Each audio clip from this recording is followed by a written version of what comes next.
తిరుపతి ప్రజలు, హిందూ బంధువులు, హిందువులు, సనాతన వారసులు మళ్ళీ తిరుమల తిరుపతి దేవస్థానం ఆస్తులు కాపాడుకోవడానికి పోరాటానికి సిద్ధం అవ్వాలని నేను కోరుతున్నా. నమస్తే, నేను మీ కిరణ్ కుమార్. దేశం కోసం, ధర్మం కోసం, సనాతన ధర్మ రక్షణ బోర్డు సాధన కోసం దయచేసి నా వీడియోని ప్రతి ఒక్కరికి షేర్ చేయండి. ప్రతి ఒక్కరికి చేరాలి.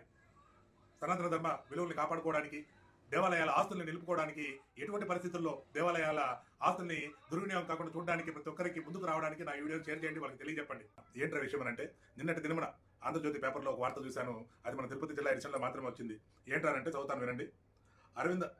అరవింద్ పక్కన ఓబరాయికి భూములు, హయత్కు శిల్పారామంలో ప్రభుత్వం నిర్ణయించింది. అంటే ఇది హెడ్లైన్.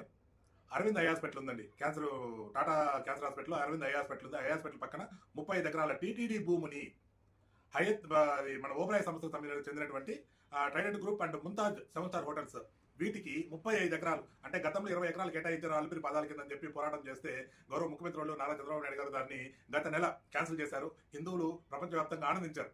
కానీ నెల తిరక్క ముందే మళ్ళీ ఈ వార్త రావడం చాలా భయాందోళన కలిగిస్తోంది. ఎందుకంటే టీటీడీ భూమి 35 ఎకరాలు, సేమ్ ఇదే హోటల్ ముంతాజ్ సంస్థ, Mumtaz 7 star hotel Trident group Oberoi సంస్థకు చెందినటువంటి దానికి 35 ఎకరాలు. అలాగే ఈ హయత్ హోటల్ అనుమతులు ఎవరు కాదండి, ఇచ్చింది మన ఎక్స్ రాజంపేట ఎమ్మెల్యే గారికి 5 ఎకరాలు.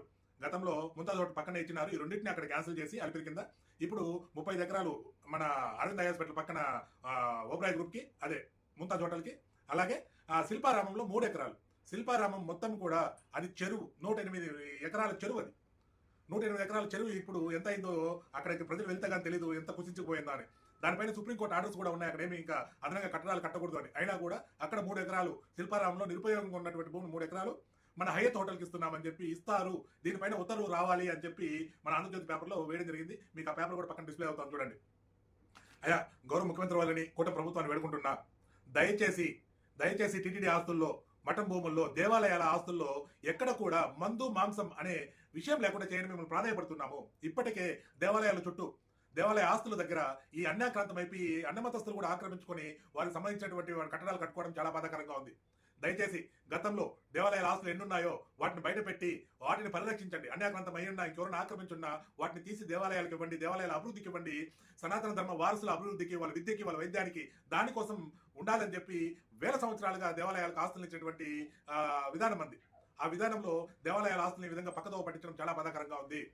దయచేసి మళ్ళీ వేడుకుంటున్నాం, టీటీడీకి సంబంధించిన భూములు కావచ్చు, మఠం భూములు కావచ్చు, అలాగే దేవాలయాల ఆస్తులు కావచ్చు, ఇట్లాంటి చోట మందు మాంసం విక్రయించే విధానాల్ని మీరు పూర్తిగా నిలిపివేసి సనాతన ధర్మ రక్షణ కోసం, హిందువుల రక్షణ కోసం మీరు ముందుకు రావాలని మిమ్మల్ని ప్రాధాయపడుతున్నా. భారతీయతను కాపాడుకుందాం, గోమాతను రక్షించుకుందాం, సనాతన ధర్మ రక్షణ బోర్డు సాధనకై పోరాడదాం. జై